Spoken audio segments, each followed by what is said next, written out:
and welcome to episode 2 of Soundbites on Wiz Sports Radio.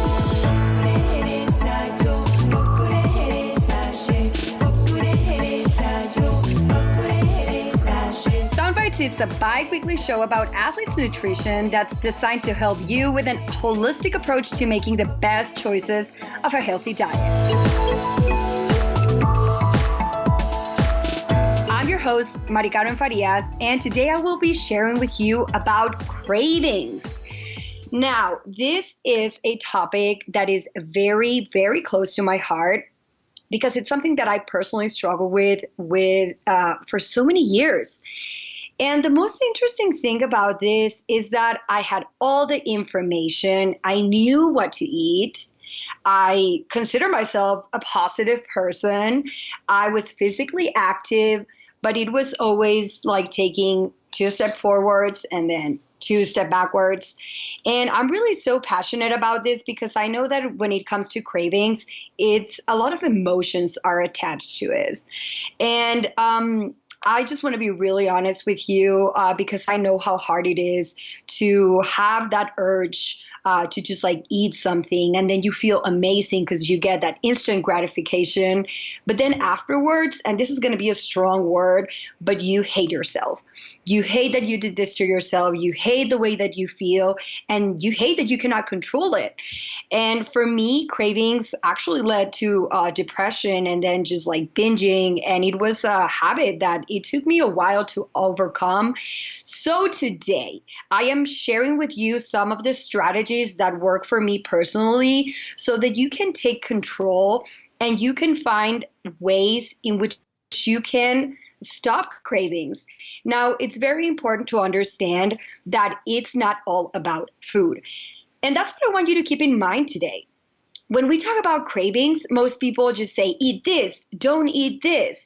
And it's everything revolved about food as if food was the problem. And we have to realize that food is never the problem. It's the attachment that we have with food. So what I'm going to be talking about today is, first of all, identifying a craving and hunger. Second, why cravings happen.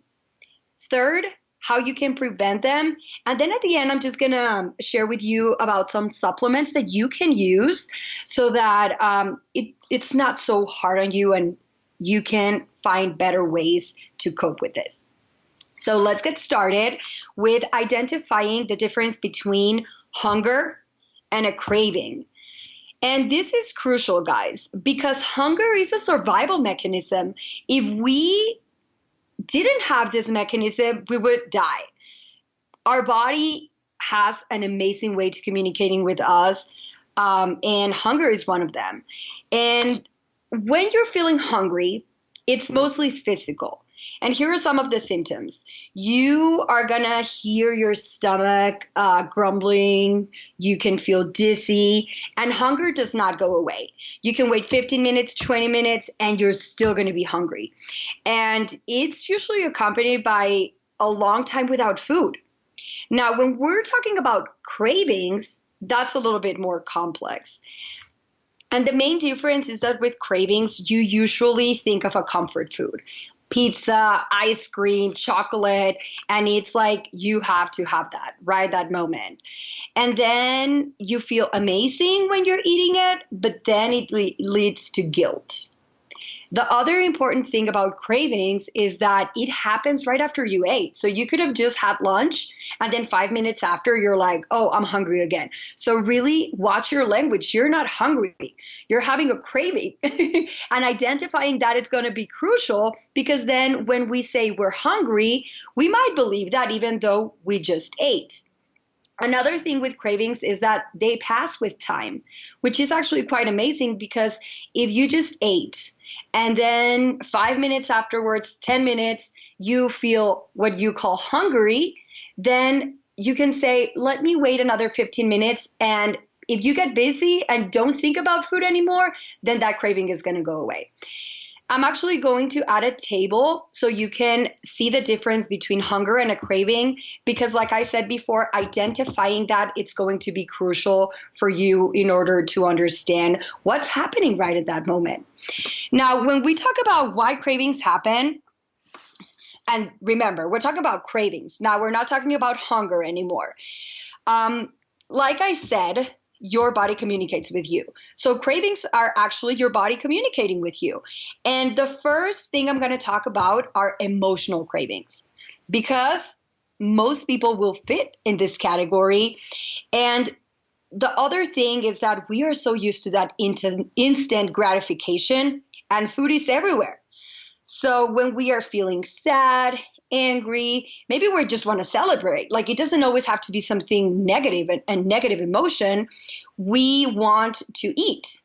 So what happens is that sometimes we develop this habit where we forget how to feel. So by using food, we numb that feeling. And since we have food everywhere, it's so easy to just eat something so that you can take care of that craving that's actually not physical, but emotional. So what I want to encourage for you today is to welcome those negative emotions with kindness and curiosity, and ask them what they want from you. When it comes to emotional cravings, the best thing that you can do is ask yourself powerful questions. What am I trying to feel? What is it that I am really craving right now? Some of those questions will really, really help you to really get in contact with your body and with your mind so that you can gain control. Because if you think about it, when you eat, you're giving all the control to food, and then you are powerless. So it's very important that you sit down and you really ask yourself those questions that are going to allow you to understand what's really going on. I actually want to go ahead and recommend a book that I loved and that helped me when I was struggling with those emotional cravings. And it's called Self-Compassion by Kristin Neff. And I will add the link on the show notes so that you guys can look at it. Amazing book that will help you just get a better understanding on this specifically, and know what type of questions you should be asking yourself so that you can deal with this and gain back control. Now, let's get a little bit more physical now. Another reason why you can have cravings, it's due to low blood sugar. Now, a lot of people have what's called hypoglycemia, or, just their blood sugar is usually very low.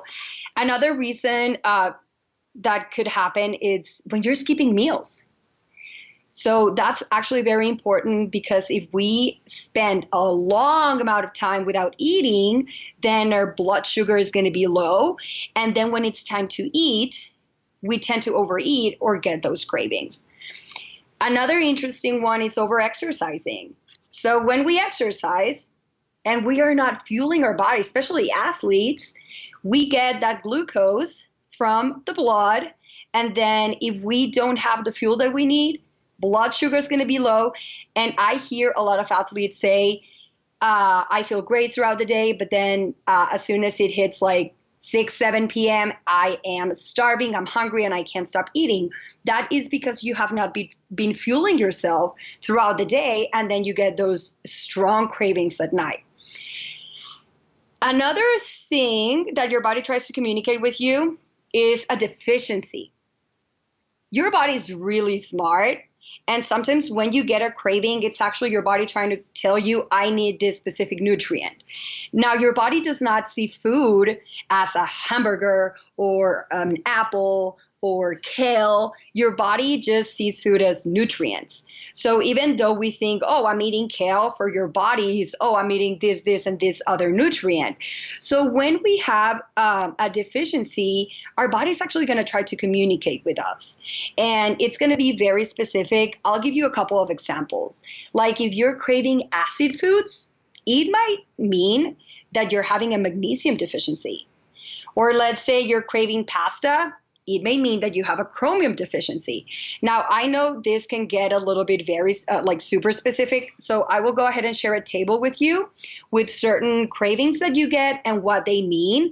And you can try that out. If you are feeling like you really want to have, let's say, chocolate, you see, okay, what deficiency could that be? You can eat that and then see how you feel afterwards. Now, remember, information is power. And this is actually quite interesting. And that's something that I didn't learn until later on. But when we're trying to lose weight, we get a lot of cravings. So it's very important to understand that every time we try to lose weight, we are going to get cravings. And now, why is it important to know this? So that you can have a plan. You're like, okay, I am on a weight loss journey or fat loss journey. Then I know I'm going to get those cravings, and that all has to do with energy homeostasis.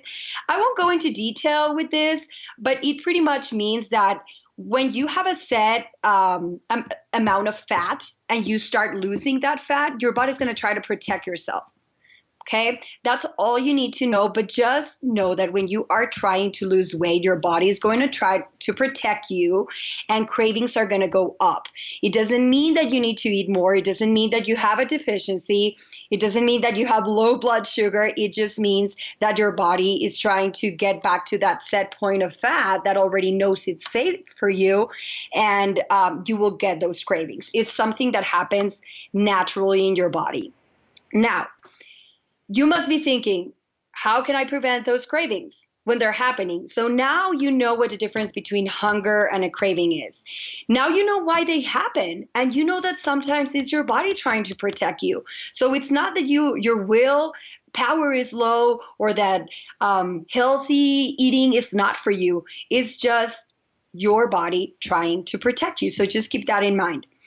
We're going to jump right into how you can prevent cravings. Something extremely important that I cannot emphasize enough is adequate sleep. When you get enough sleep, you get a healthy hormonal balance. When you're sleep deprived, your hormones go crazy.